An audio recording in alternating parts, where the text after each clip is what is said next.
हठी विक्रम एक बार बेताल को कंधे पर लाद कर चल दिए। वह बोले, बेताल, चाहे तुम कितना भी परेशान करो, मगर मैं तुम्हें छोड़ने वाला नहीं हूँ। मैं शमशान लेकर ही जाऊंगा। तो मैं चलने से कहाँ इनकार कर रहा हूँ विक्रम? तुम बोल पड़ते हो, इसलिए मुझे लौटना पड़ता है। वैसे भी कहानी सुनाकर मैं तुम्हारा न्याय जानने को उत्सुक रहता हूँ।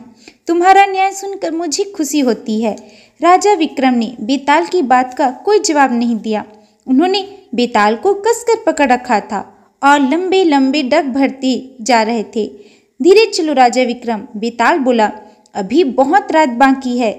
विक्रम केवल गुर्रा कर रह गए। अच्छा सुनो, बेताल बोला, मैं कहानी सुनाता हूँ, ध्यान से सुनना। विक्रम खामोशी से चलते रहे। बेताल एक नई कहानी सुनाने लगा। स्वर्ण देश का राजा महाप्रतापी था। उसकी 4 अत्यंत सुंदर कन्याएं थीं। वे बहुत ही नाजुक और कोमल थी। उनकी नाजुकता की बात क्या कहूँ, चारों एक से बढ़कर एक थी।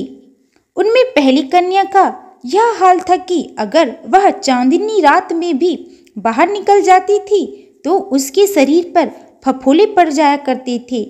बेताल की बात सुनकर विक्रम मुस्कुरा उठे।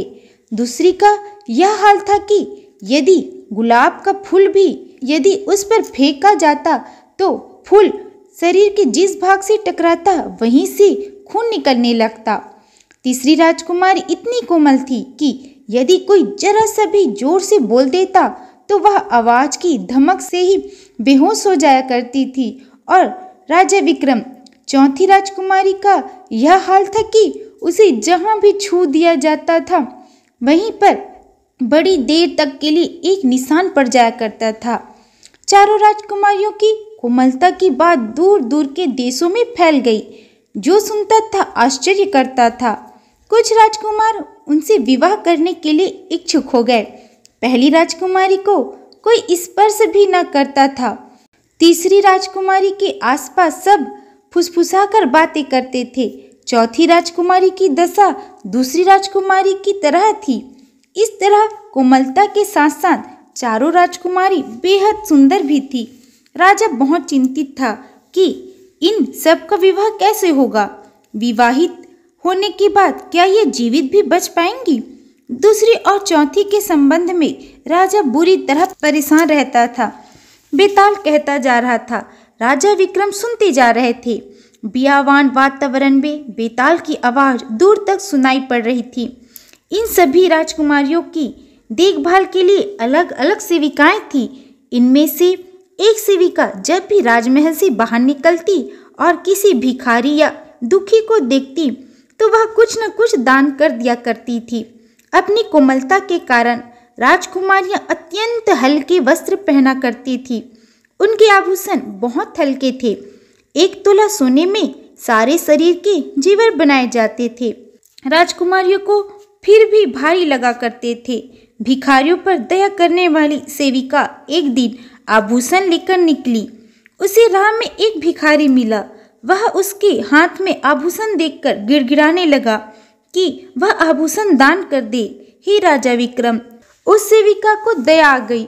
उसने वही जेवर दान कर दिया और खाली हाथ वापस आ गई। इस प्रकार सेविका को वापस आया देखकर राजा को बहुत गुस्सा आया। उसने सेविका को दरबार से निकाल दिया। वह चुपचाप चली गई। कुछ समय बाद एक वैद्य स्वर्ण देश में आया। राजा ने अपनी राजकुमारियों की चर्चा की, उनकी कोमलता को बताया और पूछा, इनमें सबसे अधिक कोमल कौन है? राजा के इस प्रश्न पर वैद्य हंसने लगा। इस पर आश्चर्यचकित हो बोला, आप क्यों हंस रहे हैं? हाँ, उसने कहा, सबसे अधिक कोमलता की बात पर हंसा हूँ मैं। इसमें से जो सबसे अधिक कोमल है, क्या आप उसका इलाज नहीं कर सकते? राजा ने पूछा तो वैद्य इनकार करके चला गया। राजा विक्रम, अब याद करो कि वैद्य ने गलत कहा या सही, और उन सब राजकुमारियों में से कौन सबसे अधिक कोमल थी? तुम्हारी न्याय बुद्धि क्या कहती है? बेताल की बात सुनकर राजा विक्रम चुप ही रहे। तब बेताल ने अपना प्रश्न दोहराया। विक्रम इस बार भी खामोश रहे। क्या ये खामोशी तुम्हारा न्याय है विक्रम? बेताल ने राजा को ललकारा। क्या न्याय के लिए मशहूर राजा इस मामले में न्याय करने में असमर्थ है? मैं असमर्थ नहीं हूँ बेताल। फिर बोलती क्यों नहीं? इसलिए कि मेरा उत्तर सुनकर तुम न केवल हंसोगे बल्कि आश्चर्यचकित भी हो जाओगे। आखिर तुम्हारा उत्तर क्या है? बेताल, मेरी दृष्टि में इन राजकुमारियों में से कोई भी कोमल नहीं थी। क्या मतलब? शरीर की कोमलता से कुछ नहीं होता बेताल, कोमलता तो मन की होती है। मेरी दृष्टि में वह सेविका अधिक कोमल थी, कुछ न कुछ दान किया करती थी, वही सबसे कोमल थी। यदि मन की कोमलता ना हो तो तन की कोमलता व्यर्थ है। इसी कारण वैद्यराज ने भी इलाज करने से इनकार कर दिया। वाह राजा विक्रम, वाह, तुमने बिल्कुल ठीक न्याय किया है। मगर एकाएक बेताल उनके कंधे से ऊपर उठ गया। मैंने कहा था ना कि राजा विक्रम, यदि तुम बोलोगे तो मैं वापस चला जाऊंगा। लेकिन इस बार राजा विक्रम बहुत अधिक सतर्क थे। उन्होंने एक झटके से उछलकर उसे दबोच लिया और अपने कंधे पर डालकर मजबूती से अपनी गिरफ्त में लेकर बोले, इस बार मैं तुम्हें नहीं भागने दूंगा बेताल।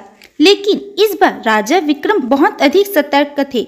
उन्होंने एक झटके से उछलकर उसे दबोच लिया और अपने कंधे पर डालकर मजबूती से अपनी गिरफ्त में लेकर बोले, इस बार मैं तुम्हें नहीं भागने दूंगा बेताल। अच्छा ठीक है, मैं नहीं भागता, मगर मेरी एक शर्त है। बेताल गिरफ्त में छटपटाने लगा। कहो, तुम्हारी क्या शर्त है? मैं कहानी सुनाता रहूंगा और तुम जवाब देते रहोगे। बेताल ने अपनी शर्त रखते हुए कहा, ठीक है, मुझे तुम्हारी शर्त स्वीकार है। और एक बार फिर बेताल राजा विक्रम को खुश होकर कहानी सुनाने लगा।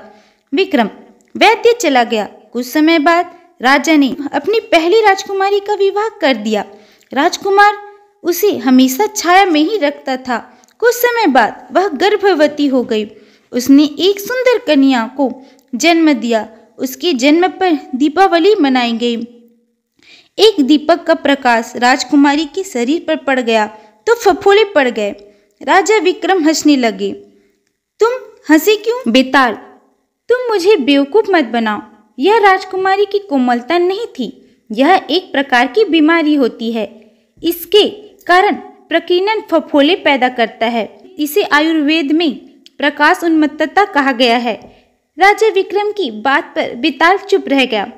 तो आज की वीडियो में बस इतना ही। अगर आप लोगों को मेरा ये वीडियो पसंद आए तो लाइक सब्सक्राइब जरूर करें। मिलती है अगले वीडियो में। Bye bye.